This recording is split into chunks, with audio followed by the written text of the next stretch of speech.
Ladies and gentlemen, welcome to the Fagan Muller podcast.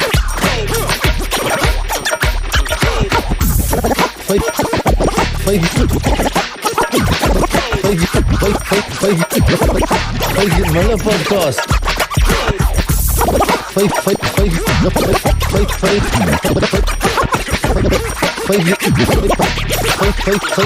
Fagan Muller podcast. Good evening, ladies and gentlemen, and welcome to the Fagan Muller podcast, where we grow our professional self. And firstly, a very happy birthday to my wife, Kim Muller. Don't reveal a woman's age. I don't believe in that. 35 years old today. And welcome. I will say you're 35 now. And thanks for the time off to come podcast this evening, even though it's Tuesday. And because a lot of people was complaining I was off last week. Yeah, they were looking for me last week. But I'm back, ladies and gentlemen. I'm back in action with somebody in studio this evening. But ladies and gentlemen, so who is with me this evening? Within me is knowledge, and within the studio, I have Mr. Dylan Brooks. How are you this evening, sir? I'm good, Fagan. It's good to be here. Yeah, it's lekker. How are you? How was your day today? I had a full day, busy day, but it was good at the Musenberg kitchen. Yeah? Yeah, Can't wait to touch on the Musenberg kitchen and everything else. Yeah. But as I do always, I'm calling the segment now, Chat GPT may know. So for everybody out there who does not know what Chat GPT is, let them know. It will rectify when you speak like that, firstly.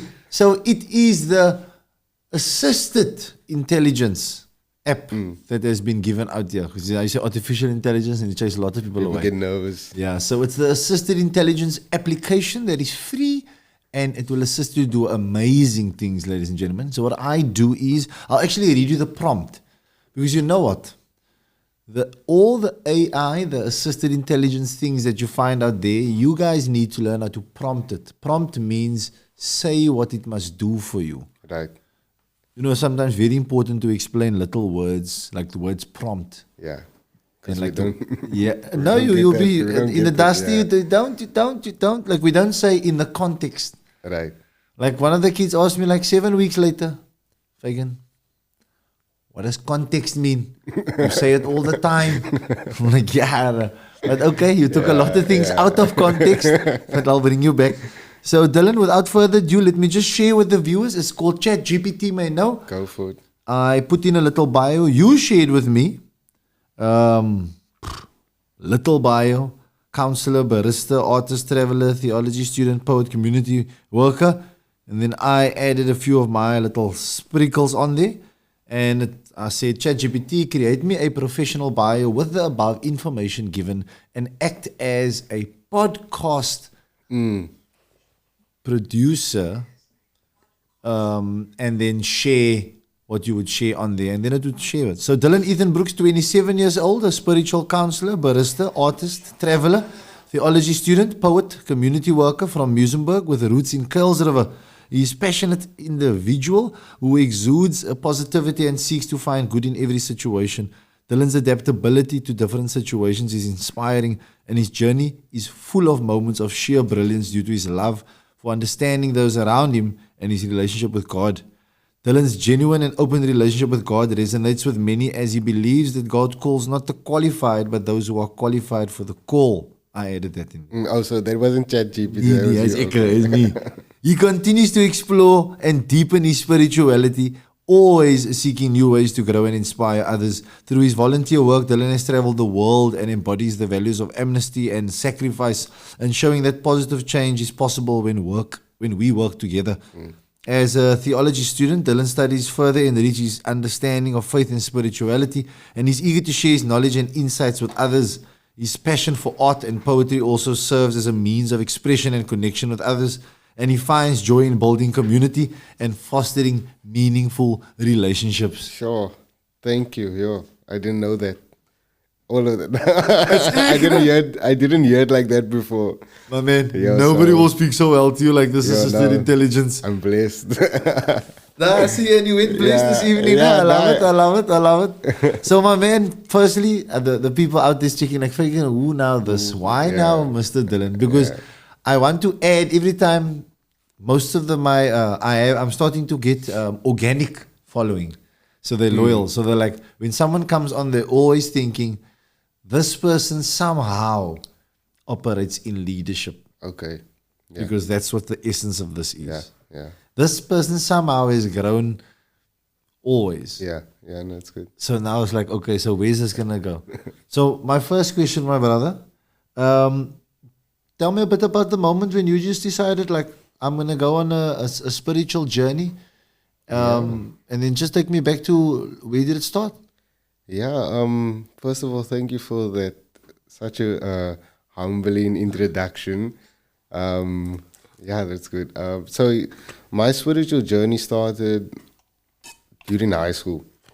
So coming from Kales River, going to the Kalen High. You were naughty, lighty. I was. Can I? I can't swear now. You must go like mild, I can't. Like we can't use. like kak naughty. Yeah, I was kaknoti. Yeah, quite. That's what I want to say. Now, yeah. And I don't know really how the spiritual journey found me. Well, I did grow up in church. My father's a pastor. My parents are pastor. But I was still very much naughty. Didn't really understand the God thing. I think for me, like, I only saw adults in church. So Oh. my idea was that, no, God only takes adults seriously. So I had, like, I worked it out. Like, when I become 25, then I'm fine. Why? Then I'll be serious. But for now, so that was my whole, I was like weighing on makes that. sense, yeah. But then I think it was, matric, and my parents met a group of young people from Australia. And I was doing tourism at the time. Like, that was one of my Subjects. subjects. Right. But I was always just fascinated with other countries, man. Like, if you watch soccer, Premier League, or you see other countries, you have other countries and people's experiences. So I thought, like, you know what? I'm gonna meet these people. Like, I want to see what they're about and what they can say, because they were from all over. They were from Australia, from Korea, and that was the first time I also understood what it is to be Cape Townian colored, because I've always seen that from a South African perspective. That's the ultimate. There's always someone from the outside that has to. It's that pair of eyes, that fresh pair of eyes. Because then they were asking me questions that made me reflect on, like, okay, yeah, what does it mean? Or so that's kind of like the essence of the beginning of my spiritual journey. I love that your spiritual journey is that the spiritual journey here actually starts with somebody making you understand what you have. Yeah, exactly. Because I had no idea. Like, to be honest with you, like, I didn't understand what I had, like, any of my experiences, because I just thought it was normal. 100%. So, and I forgot the bloody book this evening. So I am reading the book How to Stop Worrying and Start Living. And the chapter I'm at is speaking about ingratitude, how to accept ingratitude.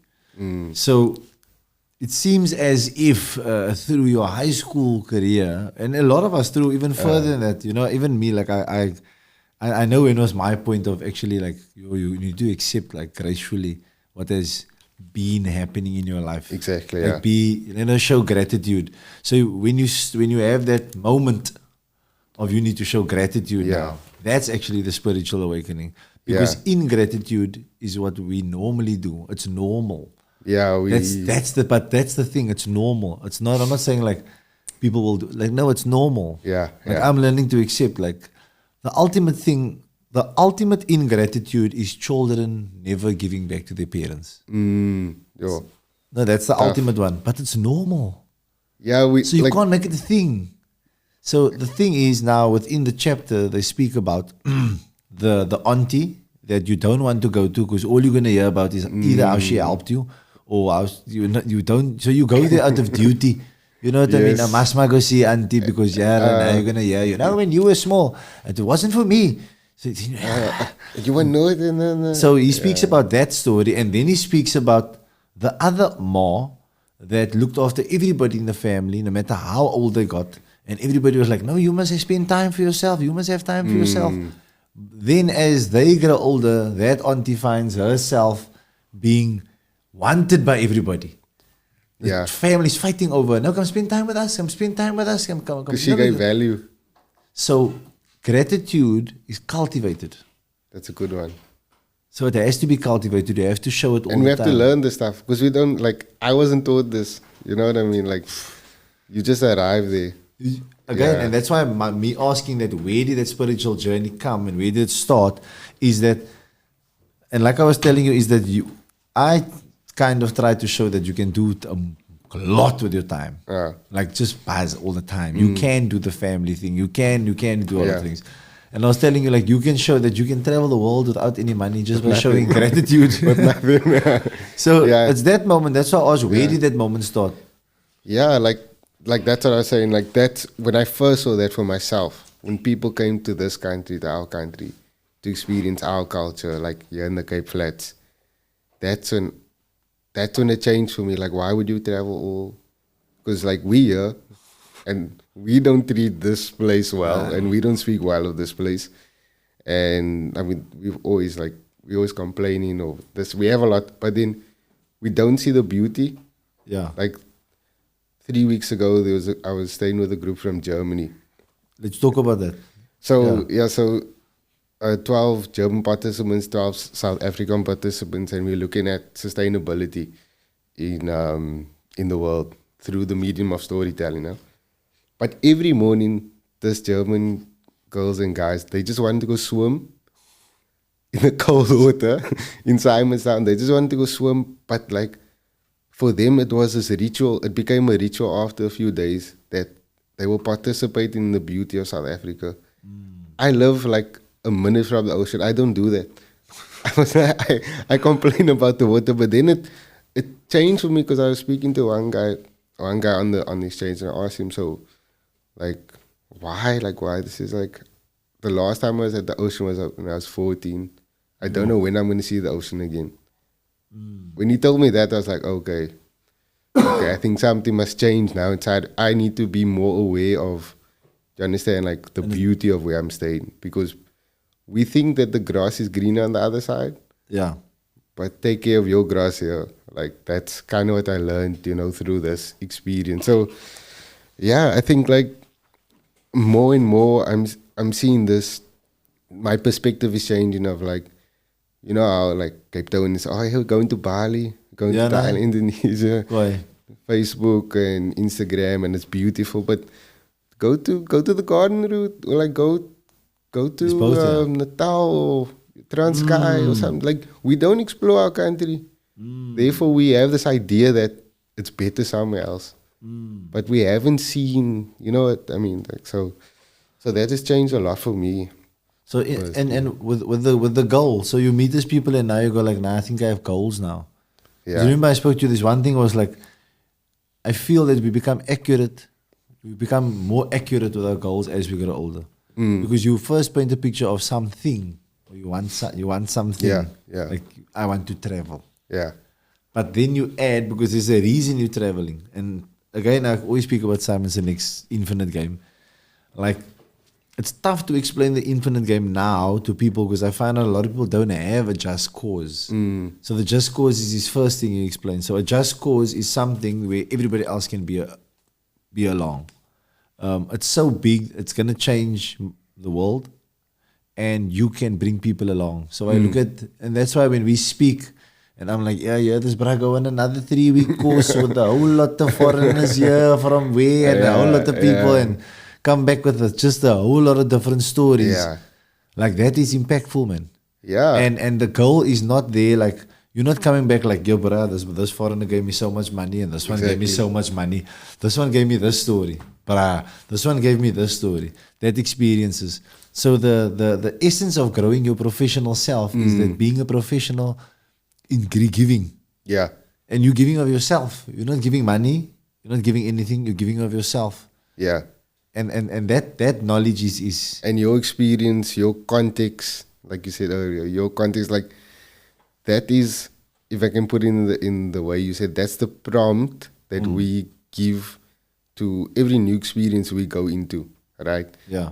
And people we meet and stuff like people will work with you, will collaborate with you, will see your vision based on what you give, and like not give in like I want something from this, Yeah. but just like even if it's your attention or your time, or like you go to Checkers and you're used to the what's it, the cashiers Correct. giving you attitude or something, like give something else, give other, like a positive thing. Yeah. But that's small ways to practice this, like when you say prompts. Yeah. And I don't think people always get that, because we really want to be rewarded for everything. Ooh. Like we want, you know what I mean? Like Yes. we can't just, we must get a shout out, we must get something, but like just do it. Because even if nobody's going to see you do it, you practicing that habit. So it becomes second nature, like just to give. So for example, on this thing also, no, like I didn't go there with the intention of, I don't know, being something. I was just like being myself, and everything that I've now learned through Correct. life experiences, courses, traveling that I've done. And I remember like we would always come to like these honest conversations in the group, like concerning different cultures, concerning our socio-economical gaps, concerning like wealth gaps and all these things. And I would just speak and I would just give like, and then one day like this one bracket was like, oh, where do you like, how do you think like this? But in my mind, I'm still working with this kind of colonial worldview where like you guys are Germans, you have all the answers, you studying and passing. But now this one is coming to me and I'm thinking, okay, like because I gave that value to the conversation without being asked, or because I did this and this, it's you seeing something in me that I don't see in me. Oh. You know what I mean? Yeah. And then like, and it shouldn't be like this, that, okay, it's because it's coming from a European or it's coming from an American person that I'm now gassed. But I guess because of that, because it's been seen by people from other perspectives, Yes. it kind of cements and validates what's already inside of you. No, You hear like... No, 100%. My perspective of Cape Town was boosted by shout out to Bones, Riaz Basson. We walked up the mountain in 2020, my birthday. COVID, deep in the COVID, we on the mountain. And he's Muslim, I'm Christian, and we just started speaking all the way. Everybody walked away. They're like, nah, we can't walk with you on the mountain. We want to go on a spiritual trip here on this bus. We just walking here. But he was only talking about the beauty of Cape Town. He's like, yo, how do you not realize, is this Musenberg? Oh my word, how long is this? Like, can you walk here every day? Can you do it as normal? Yeah. And that was like, nah, that sparked like, brah, something needs to change. Yeah. Something really needs to change. And there's two ways of looking at it. Like, yes, go to Bali. You must go to Bali and Thailand and do it. I was there. There's nothing wrong with Bali. There's nothing wrong with Thailand and Bali. And we're going to get into But the locals there are getting quiet, no? They're getting quiet. We're going to talk about that just now. Getting We're quiet. also getting quiet here in Cape Town. So that changes your perspective. Yeah. That changes my perspective about Cape Town. I still want to travel. And I say it all the time. My son is 10. I want to live in Spain or Portugal or somewhere and just watch what's happening here in South Africa. But I'll come and enjoy the beauty better, Yes. But we don't even enjoy the free beauties. The things don't. that we can do We don't. for nothing. Yeah. And just enjoy it. I think we've got so much. We will spend so much money on so much unnecessary things instead of spending it on the beauty of our country. Exactly. Like the prime that you people were drinking. I just had a sip today, actually. I had no idea what it was. Why people were running into stores like it's Black Friday. I thought it was Black Friday because I saw people running into Checkers early morning. Serious beats? What's happening? Then it was the launch of Prime. Okay. But I didn't understand it still. I know it's Chris Iron, Paul, Logan Paul vibes. Logan Paul. Okay. And so I was like, because it's a dehydration, that's the thing. The egg marketing. It's a different one. It's an egg marketing. I love How it. they pulled all the men into No, but they pulled all the people already last year. Our people is just happy that they also getting pulled They with. also They like to go with. It's coming now. So now we have 35 rand cool drink. Hier's your water. And you know Prime is there. Prime is now, Woolworths feel angry now because of Prime. Because Prime is now the Woolworths of the energy. Tough. So these things happen. I want to speak about the traveling. Yes. Please, my brother. Okay. Where were those crazy videos you made again? So 3 look, that was one in Brazil, Okay. one in How do I get there without money, like yourself? okay, so To the public. this is how I did it. I'll tell you how I did it, Yes. and then I'll Let them know. give you some options of how you can do it There for we the go. public. Okay, so actually I was part of a Christian organization. Yes. Right? And so with this Christian organization, the entry level program that we run is called a discipleship training school.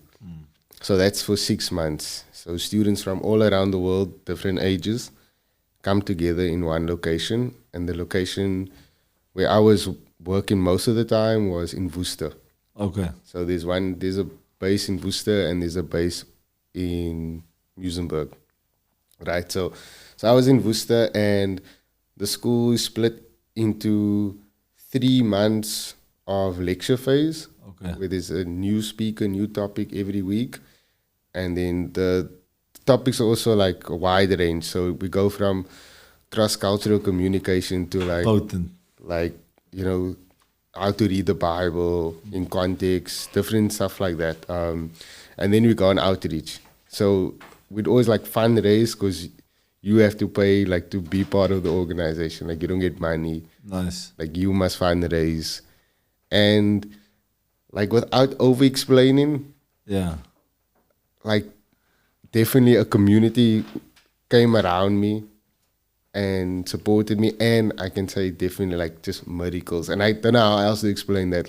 And that's what God I gave me I I don't know how to teach people that God's gonna you know what I mean. But We need to say it in a better way, bro. Somehow. I think yeah, Because look, even you started your thing with I saw church for adults. yeah, Because now, my church. I don't even want to shout out to the church. Shout out to Our Lady of the Rosary because I need to go to church. Hey, it's empty, man. yeah, And back in the day when I was going, that's 94, 95, 96, 97, 98, 99, the 90s. Church was full, bro. You know, it was a thing. yeah. Friday youth, You know what I mean? Friday, youth. yes, Saturday, there was still catechism, and then Sunday school, but it was a thing. yeah. And It Sunday, was part of our social lives, And so I'm flabbergasted with what has happened to the Yeah. church. So I don't know, man. It's not I don't even know what to say. I I think don't go to the physical building. Yeah. But how? Because look, I work with kids every day, and I can see how far we're drifting from God. yeah. So it's and I can't stand in front in evangelistic vibes there. I've got a Yeah, couple of yeah, subjects that I need to teach you, so you know. Gonna be the youth pastor and the teacher. I at can't be same the time. youth pastor, the Yeah. teacher, the inspirator, the alles. Yeah. I don't know what's gonna happen. And again, my kids are diverse, so it's nice to also have that because I have kids that are passionate about Yeah. Islam. I have kids that are passionate about Christianity, but But I don't have them that are. yeah, Yeah. maybe if I can speak into that, what I've through a lot of the studying that I've done now in the work of theology and traveling and meeting also people from different life experiences and faiths, it's kind of decentralized my worldview of only being this staunch, Christian worldview. So I'm Christian, yes, but I should also be able to be with everybody else. Do you Yes. understand? And also, maybe I'm not saying that the whole time. I'm not standing on the corner saying I'm Christian or going to my school or work or traveling, being out, you know what I mean? But what I've done is incorporate teachings into my everyday life. Yes. So what does it mean to be a good neighbor as a community worker or as a you know, as Yeah. if I'm traveling now to Germany, what does it mean for me to be a good neighbor there? Makkelijk, easy, do you understand? So I'm always actually contextualizing, Yeah. you know, to where I find myself. So even when I'm making coffee as a barista, how am I going to serve those people? That's the professional, man. Do you understand? So it's kind of, yeah, that's how I see the work the whole time. So maybe it's not like, yeah, preaching to the kids, but it's these life lessons that are timeless truths, if I would put it that way. It's a timeless truth. It's an ancient truth in Is the there is Quran there or is the there Bible. some form? Oh, not, I won't say forms, but is there some? I was gonna say forms of spirituality that sticks out to you, but I want to say that is there some like a mantra that you like that's like this is what I use, like this is me, this is where I frame my Christian, because like you say you don't go staunch. Yeah, yeah. I was gonna drop a denomination now that you're not getting in trouble here with the peoples. Nah. You know, I know this. Ladies and gentlemen, I used to make a lot of guy on school now. Please, I know there's a lot of denominations. There's just the Anglican and so Yeah. but so you don't box your spirituality, and I don't do that either. I don't. Like I'm gonna tell you about my spiritual journey. Yeah, go for it. So first, you tell me, how do you keep your structure of your spirituality? Okay. So there's definitely principles, right? I like that word. I So like there's, it. there's principles. Correct. And it's true, I don't box my spirituality. But I have let's say, a focus, which is Jesus. So I will base, let's say, certain values around teachings of Jesus. Okay, So here we go. Jesus says, be a good neighbor, or don't use the same warfare that somebody's coming to you with. Okay, that's a good one. Yeah, that's So a good one. so I'm a non-violent activist also.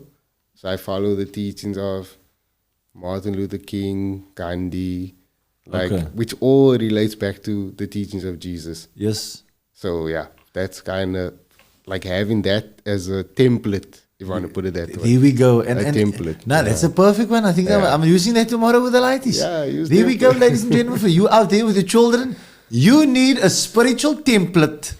That's the way. Yeah, you can write a book, ChatGPT prompt. ChatGPT prompt me a spiritual template. Include Islam, Christianity, a little bit of Jesus in there, a little bit of the Prophet, a little bit of everybody, and throw me a spiritual template. Because I kid you not, I shit you not, people out there. Like, I see how like children feel there's nobody to go to. I know. And do you know what was the line R. Kelly uttered on the song with Kirk Franklin? Nantel. Pose to you. Guy to my left. Let's see. Quiz night. What was the line that R. Kelly said in the song by Kirk Franklin about Jesus? I believe I can fly. No, sir. Isn't it, there's a man standing on the corner? Is that That song was wrong. In that song, he says, how can I trust, how can I love Jesus if I've never seen his face? That's a good one. R. Kelly, they give R. Kelly that line to And say, he doesn't have a white face. He doesn't have a white face. you know what I mean? So that's not like the kids have that. Yeah, So I have a deeper meaning to that also. So because Jesus is the Father, yeah, and like you know, I've mentioned this to you, Yes, I call the last 20 years yeah. the fatherless generation. Tough. So because he's the father, they paint him also with that same picture of their father. Yeah. So they go, he's not around. They're just like, Jesus is not around because I can't see that, bruh. So That's tough. that's a tight one. That's tough. Man. That's But deep. But that's also faith, no? We can't see it. So, So how it's difficult. It's difficult. bro, the light is I understand the difficulty because you can see TikTok, you can see everything else. And so do you see where my 2023 is Yeah. like putting ourselves here Yes. and getting you there and saying, Dylan, we need to talk, my bro. Yeah, We yeah. need to talk because the light is somehow, if there's one kid that gets stuck on it, Because look, when we did our reviews in my facility, Dylan has been there before and spoken to the boys. The one boy was like, "Nah, I'm gonna write a review on when Dylan spoke to us." Okay. So Is something it? resonated with him Okay. that you spoke about that day. Yeah. And that was like 3 things about being a man, so forth. And you know what I mean? But something resonated with him. And that's what we need. We need different ways, different templates Yeah. of spirituality. Yeah. So that they can go like, okay, Fagan, like, because I can't preach like going to church because I'm not an avid church goer. That's what Yeah. they say. I'm not an Yeah. avid church goer. So I'm the bra like funerals I count. I count funeral goers. Christmas is one. But I'm now even few tick over elevation count nowadays or so. But we have to understand, and that's my big thing of getting you here, my brother. Like spirituality is so important in our lives. Like I found spirituality with my Rasta brothers. Yeah. Yeah. Like school. I was Catholic, so it's normal. I must go to. I'm still quite like my 11 year soccer I missed. Yeah. Because I had to go to Saturday and Sunday. So I missed the 11 year. Mom was like, you must sacrifice your soccer year. Still. So that's anyway. a Gap there gap in the development. So I went to catechism and then first Holy Communion and then we moved to Straventon and I must go to the Catholic Church, right? So now confirmation. Okay, you're ready now. So all this rites of passage also it's what put the light is off now. Yeah. Look, I should stress like that. Like as we're speaking about this, like it's important for me. Like it's like spirituality is important for me, but I've had to wrestle with it also because of the history of spirituality and the history. Well, let me not say the history of spirituality, the history of religion.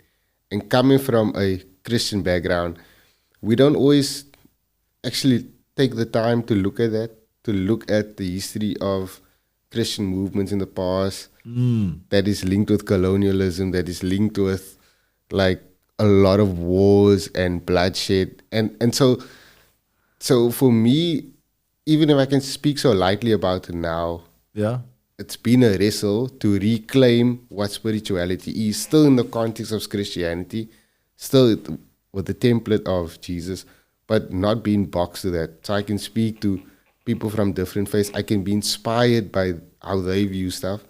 And so coming to your point, like even, chilling with the Rastas and spending time, like this is grounded people. Like we mustn't have a view of this means it's just high. No, these are grounded people that have real spirituality. Yes, bro. Some of our Khoi brothers also that are in the mountains in Musenberg, like these people are grounded people and have something to say. You know what I mean? They have something to say. So I come to, I leave school and I had to go to confirmation and then I get to university. And then I was like, okay, let's try the puffing thing. Yeah. And then I meet my anthropology lecturer. It's a new trip. New trip. This man is going deep here. This man is talking of the first church in Ethiopia and Haile Selassie. And I've never met Haile Selassie. And this man is just pecking out and I'm just like, what is man? Another brother they call, like, how can this brother also be like, no man, no, he's not, we're not saying he is. Yeah. So now, and the man get like technical. So it's like, I'm also like, hey, there can't be another Jesus. There's only one Muslim. There can't be another. Yeah. And now you're explaining of from Islam point of view and the history of Ethiopia and Africa, and they were just like, woo. And then my spirit, like, then I started appreciating like history even. Yes. And then he's like, now come with me to the Hymn Society, His Imperial Majesty Society. Okay. At the bottom of the CAF, to all my Puerto Ricans and people at UWC, I see you at the bottom of the CAF, around the back, knock on the door. Yes, young man, what are you doing here? I said, no, I'm coming to sit, I'm coming to listen. Because you told me like once a week, and they sit and they all just share from the Bible. So I'm like, okay, I'm going to sit with them, Karan. Boom, knock on the door, they look at me with my spikes, and they say, no, Babylon, you cannot come in here, my boy. I say, yeah. Oh, so you were rocking spikes? Yeah, no. What gel did you use? I think it was what do you call it? That was L'Oreal, Papa. Okay. Maximum strength. Tough. putting your hand on it and bleed. with the fence. Walk, yeah. Where that man tell me, no, my boy, you can't come in here. I say, I'm coming to listen. Who told you to come here? I say, I'm a lecturer. Poop, in. Just sitting next to them and listening to them just speak about Jesus and arguing about this is how he walked. But that man who was my lecturer is the first foreigner to get married in the Ethiopian church. So he had a lot of acclaim and a lot of things to say. So when he spoke last, that's why I also got the Nelson Mandela thing. Like he told me that, like, you know, he said, I learned that from Nelson Mandela. He met also Haile Selassie. Like, he speak last. I'm like, yo, power, bro. That's leadership. Yeah, that's full air leadership. That's It's leadership. You pinnacle. speak last. It's pinnacle, yeah. It's pinnacle leadership. That's tough. the brow weight. Yeah. They, like, literally, people who pinnacle leadership, they always speak last because you will wait, they must say something. And in some conversations, you do that. That's most the train your ear principle, Ray Dalio. You wait to just train your ear. Listen to what's being said first. And then that goes to, again, to listen to understand, don't listen to reply. You see, and Type of thing. And again, now we go there where you go and it all go, Jesus said, you know. And simple things, again, I want to speak about that template of spirituality. Yeah. Is that I found it through, but I still had the Jesus information that I got growing up. Now I got this new information. And What now? Crisis, Brian. They in there were speaking about the Bhagavad Gita for the Hinduism. This one Rasta was like, we must also appreciate Krishna. And I'm like, whoa, here come another thing again. And he's telling that story and I'm into this story. So all these different facets. And again, you know, it was the ultimate thing for me. And this is what hit my spirituality hard. Going back to my friends and speaking to them about it. And they're like, nah, me bro, leave this, me bro. Like, no, me bro. Me bro, you what's wrong with you? Are you sure?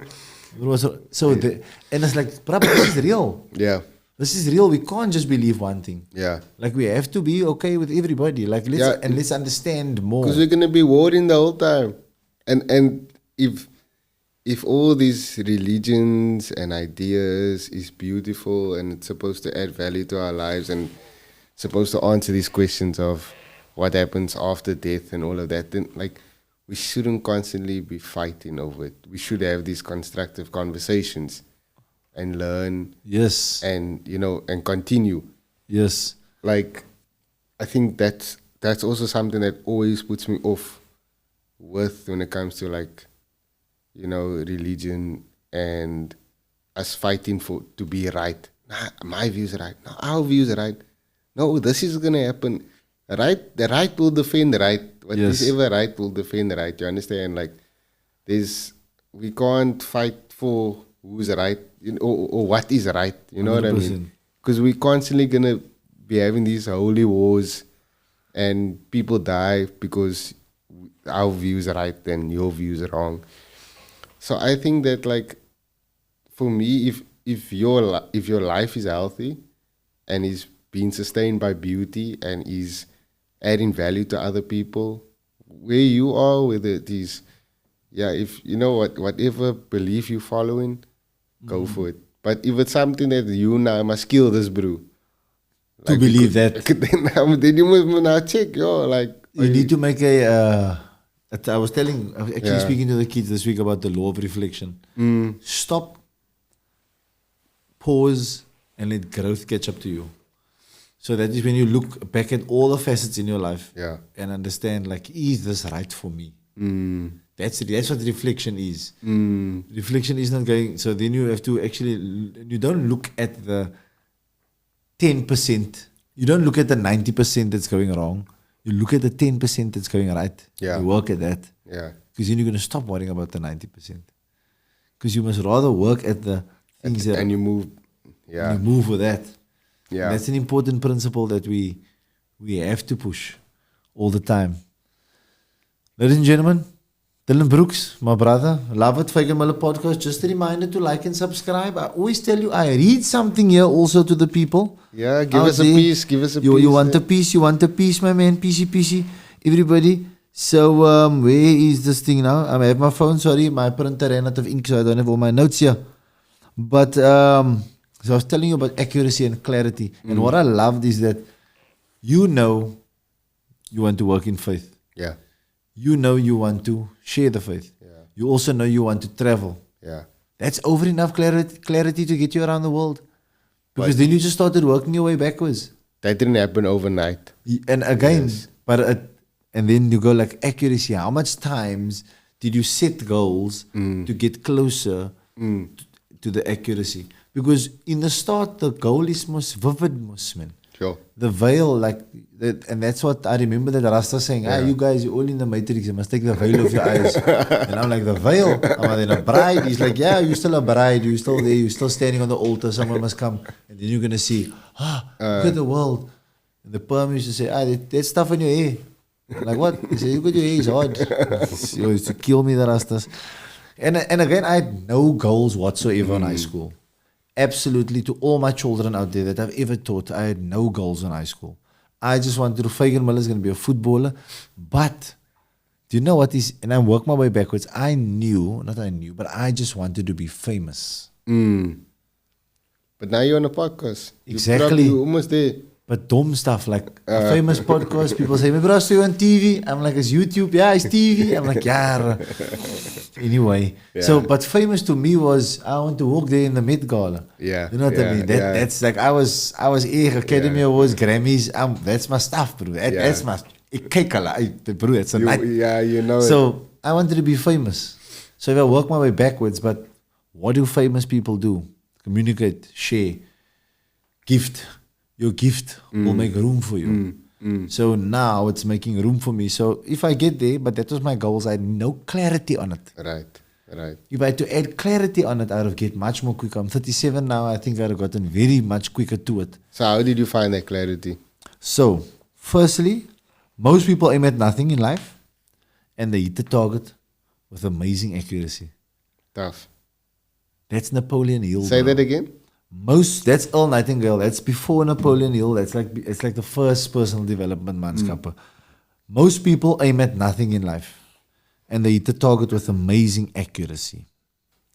Passion is not easily attainable, but it is directly linked to purpose. So you have to set goals. Just because all these most motivational people out there say passion, passion, passion, and just because most people think they understand what passion means, it does not mean that the average person can reach the heights with the little passion they have. They have to endure all the shit that's going to be thrown their way in all the paths and all the facets that they pursue to find their purpose. Yes. Even, and I don't want to add the name, even this person put my name here. Even Fagan Muller level of passion is not easily attainable, and I'm just an average person. Sure. Because like, again, what is that? What's driving you? It's not money. No. I haven't had money for the last. It's you. And that's my, like, I don't know. And you were saying, like, you don't know how to explain it to like, the trust, and we can't, we must be very, like John C. Maxwell says, he's on a talk, this Barasa. So, where do you get all this information? Like John C. Maxwell, bro, it's everything that come out of his mouth. Like, where do you get all this information? He's like, if I tell you, you're not going to like it. If I tell you, you're not going to like it. Yeah. The answer, the Bible. I'm like, oh, don't say that. He says, because if I say it, then you're going to run away. That's the thing. Then he must talk like that. I love it. But that's what I was saying earlier, like translating. Like I won't, I mean, now that we're on the podcast, but I don't like speak to a lot of people on my daily basis. Be like, I'm Christian. This is what God is telling this. But I'm living that. And if people vibe me, yo, my bro, nah, you look a vibe. I say, salute. Away. Like, here we go. Because I'm not pushing them away. I'm not, how can I say, I'm not judging them on based off like face value or like, how is this man or what. But that is also normal in... No, that's normal. It's very normal, no? It's normal. Territorial, like you come and say, who's this man or who's this bro? Like, you know what I mean? Yes. But okay, yeah, like we all raised in a certain way like that. So I understand that. coming back to accuracy and what you were speaking about now. For me, when I think about accuracy and I think of purpose and goals, one thing that I can't take away from that is mistakes. Like you have to make mistakes, and not in a way like, okay, I'm gonna go out there, I'm gonna make 5 mistakes today. I'm not saying that, but like in the journey of whether it is you wanna go into business, whether you're studying, whether it is whatever, maybe you're content creator, like you have to kind of hit that wall of mistake or that hurdles, and like you can't. I think there's no progress without mistake. Like you have to. Yeah. There's this book that I read, Falling Upward. Okay. And it kind of explains that perfectly. Like that is how like I view the growth Yes. of anything that I want to do now is falling upward. Like I have to kind of go through, have the goal, set the goal, yeah. See the goal, see the vision, but also be aware that there's going to be a lot of stuff on the way that you can't prepare for. But that stuff I think that's what kind of creates like a backbone for the passion. So people, why are you saying so positive and optimistic? And like, because I've made a lot of mistakes. I know, Lots too. you know, I know where I was before. If I look back, if I reflect back, and I can see how far I've come and where I can still go. And sometimes, yes, it is difficult. Like I was telling you, like I haven't had a salary for 9 years, like a fixed salary. But I've had all this mad experiences, being places, quite stuff, and continue to get cool experiences. But it's also because it's off like 8 years, 9 years of knowing how to fail, make the mistake. Correct. Plus, yeah. So like that's One of the things with mistakes is we don't know how to network. No? So why I'm using this now and going into mistakes is this is from the book Atomic Habits. So it says many people think they lack motivation when what they lack is the ability to jump back from their mistakes. It's not always obvious when and where to take action. But the easiest place to start is where you left off. So some people spend their entire lives waiting for the time to make the right improvement, when the right time is now. So as soon as you make the mistake, then you start again. So I want to ask you this question: Who teaches you to accept the mistakes? you have to pick that up, no matter how long it takes for you. My bro, let's say scaring the people out there. And let's say relational mistakes. Let's say in a relationship. Because I have an answer for you. Okay. So it starts in the home. Yeah. Remember, I'm giving you the I got my Sigmund Oh, Freud. you say I got my Sigmund Freud in front of me. In a psychological. Yeah, I have to give you I have to bring you out into my psychology. Yeah. So it starts within the home. Remember the ultimate thing is community. Yeah. So the first community is the home. Right. So the home, when the child always hears, well done, Yes, well done, rewards. the reward. Yes. So that innately teaches the first thing of, and it's okay, get up. And when the child falls, you don't run to pick them up. You let him see if it get up. Yeah. Hail. Okay, you're right now. Yeah. So that's first. So that we Yeah. know there's a lot of problems here with that. Then where's the next phase? Primary school. Okay. But the problem is the next phase is school. That's the problem. Where for that time, the mistake is wrong. And the mistake is not rewarded anymore. No. It's like you cut down. Yes, brother. So Yeah. on study, Mr. Robert Greene, they took 10,000 kids, right? And they gave them a paperclip. And they told all the children to come up with ways with the paperclip. The children were grade 1. Yeah, grade 1 to 2, 10,000 children, right? Tested them paperclip. If you can take a paperclip and come up with more than 500 ways, that scores you on the level of genius. 500 ways to use the paperclip. Okay. Guess what is the percentage of those children, Antle, that got over 500 ways to use a paperclip? 98% of those children. Different backgrounds, but just because and I'll explain this now. So these children went to school, to primary school, and they tested them 10 years later. What was the percentage then of them that got it over 500? 50%. 49%. Then they tested them, the same 10,000 children after high school. Get what was the percentage then? 20%.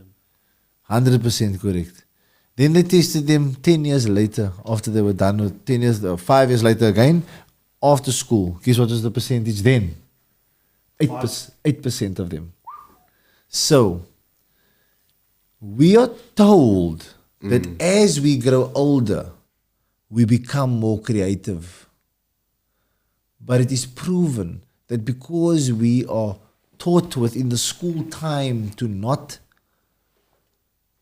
learn and fail forward from our mistakes, it cuts down our creativity. So, when we are not teaching kids and ourselves, let's start there, that a mistake is actually a learning moment. That every mistake, we are reducing our creativity. So when you reduce your creativity, you reduce something very, very important to the human being, which is imagination. And that's where the faith comes in. That's where you said faith comes in. Yes, bro. Because faith starts there, bro. Can you imagine, like that conversation? That conversation that starts with that. Can you imagine if me and you and the brasa now must one day go to... it always starts like, yo... That's the one. Imagine this. Imagine, my bro, imagine this. And when we move, because now I want to speak about those two entities of primary school and high school. Who you surround yourself with. Because you found yourself in high school when you're surrounded by like these foreigners from all over. Now the mindset change. How important is it for you to still keep surrounding yourself by those type of people? Exactly. Or people that, how can I say, like, interest, that interests are, you know, like we're having this type of conversations. Nice. We, you know, and that's also a skill to learn. Like, okay, maybe this person, like, we speak finances. I'm learning here, okay. This other person is psychology, and he's now telling me, like, I have one friend that she's always studying, she's like doing a master's and stuff like that. And I always ask, okay, now read me your thesis, your papers, and I want to hear what's it. But that's like, so it's surround yourself with these different influences. You know what I mean? And the one influence I'm looking for people to surround themselves, like you have to have like a, not someone that's very spiritual, but you have to have a spiritual influence. Again, we're talking about that spiritual template. Yes. We're going to coin that term this evening. We're going to create different templates. That's the prompt. You know what is crazy about this? Vusi actually spoke about the same thing on his podcast with God Peniel. God Peniel, shout out to you, my brother. Love your podcast. Shout out to Vusi Tembakwayo. Yes. So Vusi said the problem is with the black guys that speak so well like Vusi Tembakwayo and people like Peniel who speak so well, is that there isn't a template for them. There's only a template for maybe go buy me a pair of Gucci's. That one that I played football with. Fagan. Buy me now Cavelas, my man. Going to the casino tonight. You're coming to Rennes. Then you also summa talk like that to them. Then you know when you talk to them, you summa just you buzzing. Reciprocal summa to them. You may do. But then you get Vusi Tembakwayo who speaks very well. And then when he goes into the black community, they say coconut. Instead of going, no, that's actually, that's we can also do that. Diamond on a level. Vusi Tembakwayo charges 575,000 Rand an hour now. He's the most expensive, he's one of the top 5 speakers in the world. Speakers? Vusi sit with John C. Vusi sit with Tom Billiou. Thank you, bring up Vusi Tembakwayo. Love. Like, please, ladies and gentlemen. This is my new influence. No, this is my. Oh, yes, G. brother. Magna Carta, bruh. I went through. I ate up everything. Like, he's COVID. Him, John C. Maxwell, Jim Rohn. How do you become like a public speaker like this? Like, No, but remember, so Vusi won the public speaking championship of the world when he was in high school already. Are you serious? I remember from that in the 90s, huh? In the 90s, yes. I remember that. Because, yes, and Vusi's mother works as a domestic worker, so he's also had the tough background. But if I speak about Vusi, I also have to change my tone because Vusi just sounds lovely. And it's beautiful. You say there's no template for us, Peniel. Now we come out and we activists and we speak well, and everybody's like yeah, bruh, your mother, yeah, probably. You must check the one with him and Tom Billy also. Yeah, there's one with him and Black Pen. Beautiful. A lot of good snippets on here. Lots of good stuff. So, yeah, Peniel, you know I'm gonna end up in a show soon. Give Conscious Media. We need to get it. Hopefully, try and get him on the Yes. podcast or something. He's good. He's really good. Love what Peniel is doing. So, see, again, this is the influences. there we go. And we need to, and the templates you're talking about. This is the templates we need. You the template we need. You going for the gents, I go to church. Yeah. And it works. Yeah. And it works, bruh. And I love, and I'm in Muse. I work at the, tell them, so what do you do during the day? So I'm a community worker at the Musenberg Kitchen. What is the Musenberg Kitchen? Musenberg Kitchen. Muse Kitchen. Muse Kitchen is a community kitchen, not a restaurant, that provides cheap nutritional meals for the community. So we serve 50 Rand meals, but at our community garden, we sell 15 Rand meals for pensioners, for homeless people, for people that need a good meal. And the meal is toppa. I eat the Lekker meal healthy. in the week. Some days, because some days it's too vegan for me. Yeah, sometimes and then it's I have too- to go, hey, brother, this look a bit too green. So then I go, okay, is there a meat base? But the kitchen functions on itself. Like I literally, ladies and gentlemen, to all the funding people out there, like you need to come see what Auntie Sandy and Claire Mike have put together. We had Auntie Sandy on here. Oh, what a gem. Oh, Yeah, yes. she was on Dave. Yes. En Auntie Sandy will gong both you. Ek was in this man was lying next to me snarky. I know I had a meal. On the podcast, I spoke about the meal that I myself and Chad had. Yes. We had a meeting there, lunch meeting. Okay. Okay, And nice, he yeah. got me the vegan one. Yeah, With yeah. with the spinach and Okay. That's Yeah, what you but- had that day. but dude, it was absolutely amazing. Nice. Yeah. It I was was even really- quiet today when I saw like a lentil curry. Yo, that lentil curry was Plus I on must know one. it's smash mush with it in the stuff come everything from the garden. And we also try to incorporate like indigenous like food.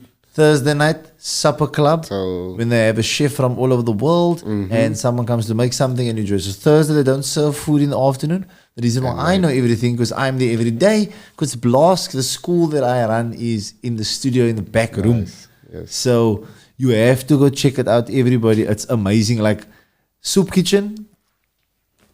But this is it, man. Yeah, This is this it. is- The community kitchen, this is it. And we want to grow it. Yeah, it funds itself. Like Auntie there in Mitchell's Plain, reach out to Auntie Sandy. Let you show you the Yes. model. Yes. The template. Let you show you the template, man. This is a template for community building, man. Like No, it's really. I come in there, I pay mufti, and there's volunteers that come in there, they get a meal. So they don't get paid, they get Yeah. a meal. This man get a meal.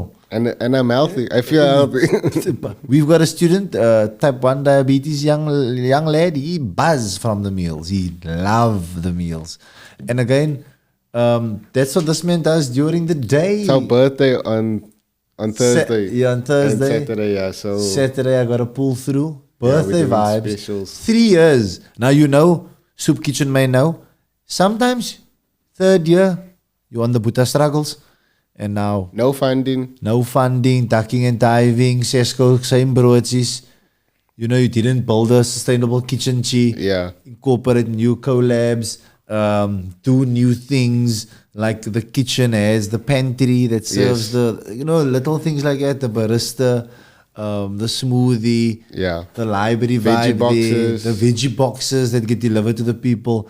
Yo, my bro, But- this need to be thrown into the. I'm gonna tell you, I definitely think this like something like the Muse Kitchen is definitely everywhere. Like I was at a food security talk actually the other day, and there's people from different like informal settlements around Cape Nice. Town. Like, but they were saying like how these things are already existing. Beautiful. Like, and the goal is to actually bring all of this together.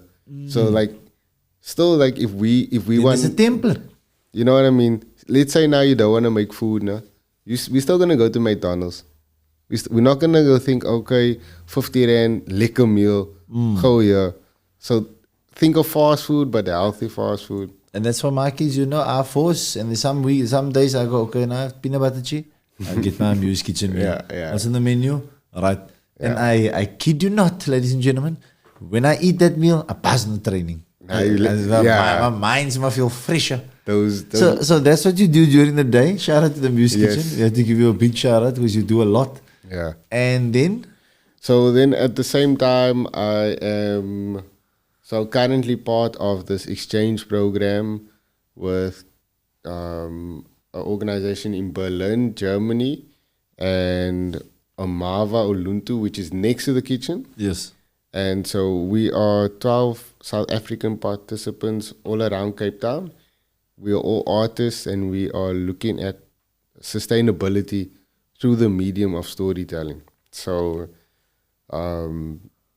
so the next trip that we have is to Berlin in September. Nice. And so we'll be learning to see their context of how do they do sustainability. And in Europe, they are on one about that. Like everything is, you know, like how you buy stuff, where you buy stuff, what are you buying, what are you wearing, all of those things. So, Yeah. yeah, so we learned a lot about that now 3 weeks ago. So that I'm doing, I'm studying theology also through SATS. SATS is a Southern African Theological Seminary. Bring him back. Alright, into Blask. Religious instruction is coming back. Yeah, so a few stuff. Yeah, it's part keeping of- myself busy. Nantel, do you remember religious instruction? Not really. Is that life orientation? No, there was alright. I remember standard Oh, one. you guys did that? Standard one, I remember. I was still part of what you call it? Sub A, Sub B. I got Sub A, I think I was grade 1 in 1994. Sub A, Sub B, alright. And then the Muslim children split and the Christian kids. And then we used to kumbaya. And they don't do that anymore. They cut it out. They cut it out. No more singing on the school. Oh, tough. And that was potent. Again, that's a little bit of spirituality. Yeah. But to make a point of it, no, like this, again, like during this exchange, so it was really about like this German participants understanding Cape Town and everything about Cape Town. No? We like just filled them with information and experiences. But one thing that we couldn't ignore is the aspect of spirituality. Like they come from a place where it's almost like in Berlin, like yes, there's church and they have a history of church and a history of spirituality, but it's non-existent. Like it's, Okay. you know, like they couldn't understand. So we had one student, like from our team, that he needed to go to the Eastern Cape to move his uncle's body or something like Okay, that. yeah. You know, like the spirits and ancestors were speaking through the dreams to his sister. So I had to do this. And they couldn't. And I said, hey, okay, now what? But what? Now there are questions, but now, okay, now who's the ancestors? Whoa, What those are they means to saying? check what movies Basically this so check it. bro. But they're Hollywood. like, for me, I was like, okay, cool. Yeah, I get it. You know what I mean? And then when we spoke about like maybe our Christian understanding or history or what like that, and then they didn't understand. But then like even in Musenberg, like people are still very spiritual in the sense of they doing yoga, they doing meditation, they practicing gong baths, they practicing this stuff, they doing, you know, so it's like It's a very, very. it's a very spiritual orientated place, like you know what I mean, like very energy driven. yeah, I must say, Musenberg is I like anybody that I knock into, Yeah. and I can have an energy chat. Then I know they just- you're on a level. your chakras is aligned. Yeah, the chakra is aligned. Yeah. That's the thing in Musenberg. If your chakras don't align with the people, and then you will never hear on a Friday, Juma Mubarak, bro. That's the line. My brother, it's been brilliant. Thank you for sharing so much spirituality. Again, I must remind everybody that we share a lot of spirituality, which is very touchy subject for people, Yeah. and religion. Yeah. So just to remind you, if I am right, then I am right. If I'm wrong, then I am wrong. Yeah. But ladies and gentlemen, I just want to grow. And Yeah. I feel I have grown so much again spiritually through just speaking about, Yeah, let's continue to have the conversation. and we're going to continue to have this conversation. I'm going to turn Dylan into my resident guest that pops up here and just throws a spanner in the works. But thank you, my brother, for Thank everything, you, Fagan. for featuring Yes. in Pia. Is there any? I had one question for you to end off with. How do you see yourself balancing your spirituality and all your responsibilities for the near future? Groundedness. Spend time alone in silence. Walk on the beach, or listen to a good podcast, or listen to a good album. Go for a walk. Yeah, be conscious. That's the key. Don't run ahead of yourself. Don't get too giddy. Stay in the moment. Yeah. Phew. Nice. Don't get too giddy, Jamaran. Skoppel jou uit, bro. Ladies and gentlemen, don't forget to like and subscribe the Fagan Muller Podcast, episode 2, and we are out of here.